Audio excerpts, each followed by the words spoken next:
பணிபுரியும் இடங்களில் பெண்களுடைய பாதுகாப்பு குறித்திய ஒரு கருத்தரங்கம் 6 மாவட்டத்தில் நடைபெறுகிறது.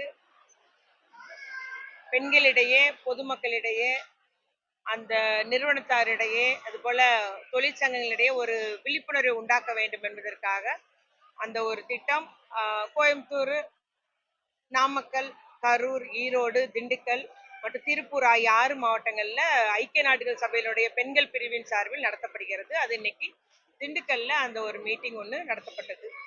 இவ்வாறு நம்முடைய முதலமைச்சர் அவர்கள் பெண்கள் மற்றும் குழந்தைகளுடைய பாதுகாப்பு மற்றும் நலனுக்கு அதிக முக்கியத்துவம் கொடுத்து வருகிறார்கள். என்ன ஒரு புகார் கொடுக்கறதுனால நம்ம உதவி எண்களை பத்தி விழிப்புணர்வு பண்ணியிருக்கோம். உடனே உதவி எண்கள்ல புகார் வர்றதுக்கு நம்முடைய காவல்துறை மூலம் விரைந்து நடவடிக்கை எடுத்து வருகிறோம் என்பதை கூறிக்கொள்ள விரும்புகிறேன். அடுத்ததாக புதிய ஒரு திட்டம் ஒன்று, அன்பு கரங்கள் என்ற ஒரு திட்டம் ஒன்று முதலமைச்சர் அறிமுகப்படுத்த உள்ளார்கள்.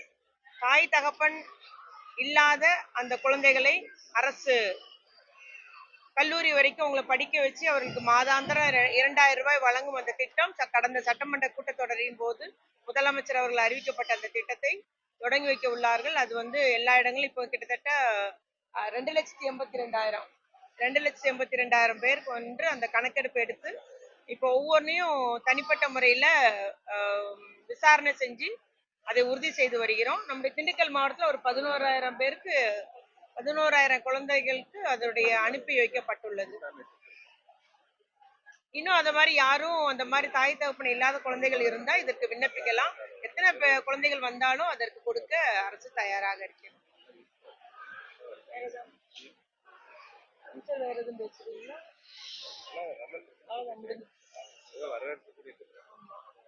11,000 வந்திருக்காங்க. நீ யார் வந்தாலும் நம்ம கூப்பிட்டுக்கலாம். அது மாதிரி இன்னைக்கு ஒரு புதிய ஒரு செயலி ஒண்ணு தொடங்க போறோம். இப்போ அது சிறு குழந்தைகள், அங்கன்வாடிக்கு வர எல்லா குழந்தைகளை பற்றிய தரவுகளையும் என்ட்ரி போடுறாங்க அங்கன்வாடி பணியாளர். இன்னும் அதுல உறுதியானதா அப்படின்ற மாதிரி கிராஸ் செக் பண்ணி செய்து பண்றத மேற்பார்வை பொறிவியாளர் எல்லாத்துக்கும் ஒரு ஆப் புதுசா ஒண்ணு கொடுக்குறோம். அந்த அவங்களுடைய அந்த மாசம் அந்த கணக்கெடுப்பு சரிதானா, எடை கரெக்டா, உயரம் கரெக்டான்னு கிராஸ் செக் பண்றது மாதிரி ஃபுல்லா அந்த பிள்ளைகளை கண்காணிப்பு செய்யக்கூடிய ஒரு செயலி. அவருடைய ஆரோக்கியம், உடல் எடை மற்றும் உயரம் அது மாதிரி.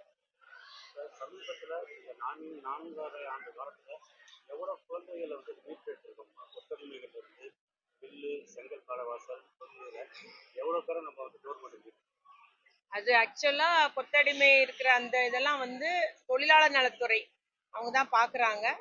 மீட்டெடுத்து வரும்போது அந்த பிள்ளைகளுக்கு பாதுகாப்பது, அவர்களை படிக்க வைப்பது, குடும்பத்தோடு சேர்க்க, அதுதான் எங்களுடைய துறை செய்யுது. அதனால அதனுடைய விவரம் என் கையில இல்லை. ஆனா குழந்தை தொழிலாளர்களா இருக்கட்டும், குழந்தைகளுடைய உரிமையா இருக்கட்டும், குழந்தைகளுடைய கல்வி எல்லாமே ஒட்டுமொத்தமா முதலமைச்சர் கவனம் செலுத்தி வருகிறார்ன்றத சொல்றேன். எவ்வளவு பேருன்றது எங்க டிபார்ட்மெண்ட்ல இல்லைங்க. அதை பத்தி தரவு எங்கிட்ட குழந்தை தொழிலாளர்கள் நம்ம பயன்படுத்தக்கூடாது. யாரா இருந்தாலும் எந்த நிறுவனமும் குழந்தை தொழிலாளர்களை வேலைக்கு வைத்துக் கொள்ளக்கூடாது. சட்டத்தை அரசு முறையாக பின்பற்றி வருகிறது. அது எந்த பிரச்சனையும் இல்லை. அதை தொழிலாளர் நலத்துறை வாரியம் அதை கண்காணிக்கிறாங்க. இல்லை, எவ்ரி மந்த் கண்காணிச்சு புகார் வந்துச்சுன்னா நடவடிக்கை உடனடியாக நடவடிக்கை. அங்கன்வாடி பணியாளர்களுடைய நீண்ட நாள் கோரிக்கைகள் எதுவுமே நிறைவேறாமல் இருக்குது. அதுக்கு எதிரான நடவடிக்கை போராட்டங்களும் மாவட்டங்கள்ல அது குறித்து அரசு பரிசீலனை செய்யணும். கண்டிப்பா நாங்க அவங்களுடைய கோரிக்கை ஏத்துக்க மாட்டோம்னு சொல்லல, அரசுடைய பரிசீலனை தான் இருக்கிறது. அது சொல்ல முடியாதுங்க. நான் மட்டுமே எப்படி சொல்ல முடியும்ல.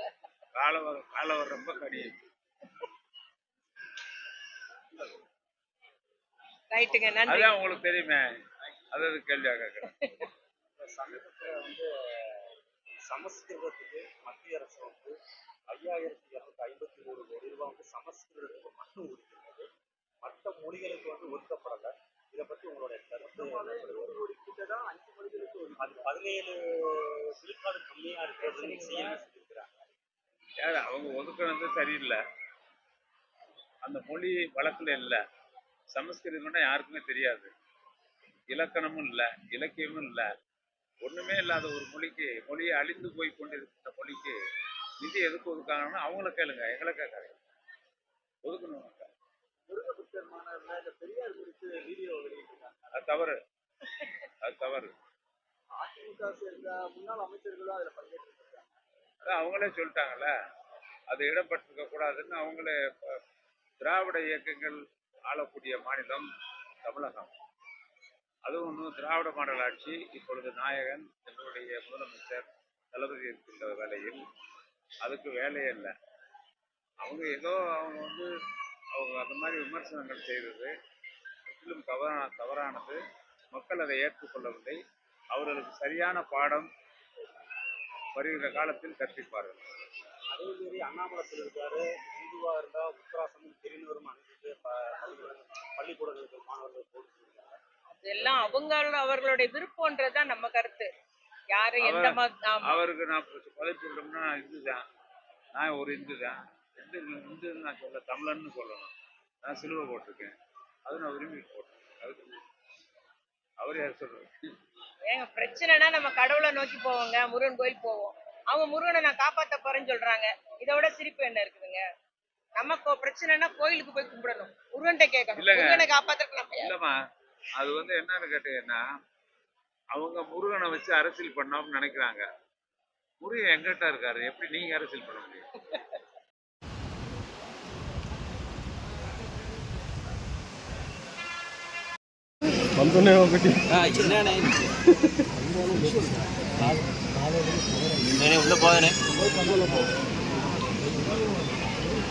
இந்த இடங்கள்ல குழந்தைகளையும் சேர்க்கணும், அவங்களை கவர் பண்ணி சாப்பாடு கொடுத்தீங்கன்னா தான் கொஞ்சம் யூஸ்ஃபுல்லா.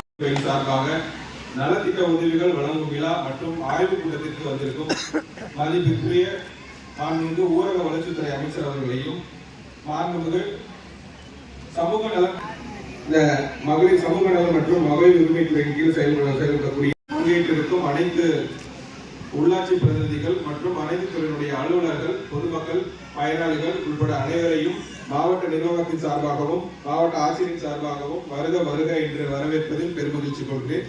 நன்றி, வணக்கம்.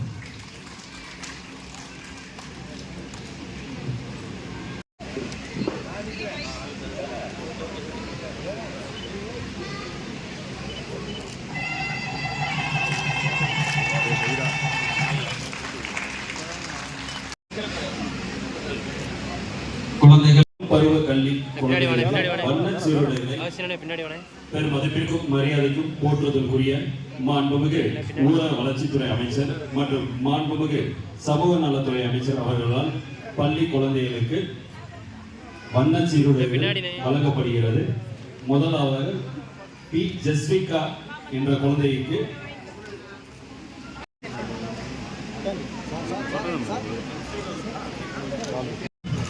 ஹர்ஷல், சுபாஷினி, பாலமித்ரன், சுபிக்ஷா, தனுஸ்ரீ, பவனி, யோகேஷ் பாண்டி. நீங்க வந்தா தானே வர முடியும்.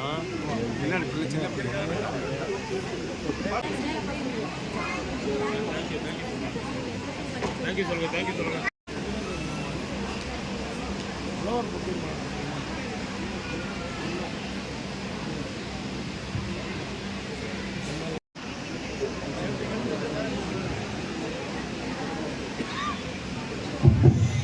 அதனைத் தொடர்ந்து நமது அதே பாத்தீங்கன்னா அதே இடங்கள்ல குழந்தைகள் சேர்ப்பும் குறைவா இருக்கு.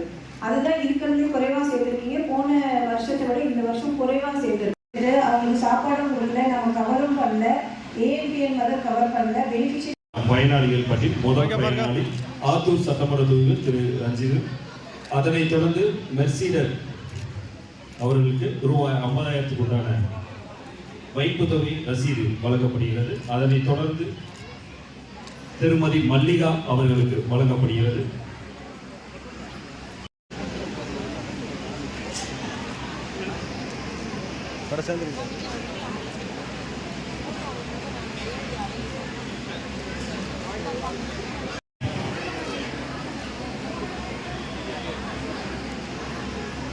அதனைத் தொடர்ந்து லதா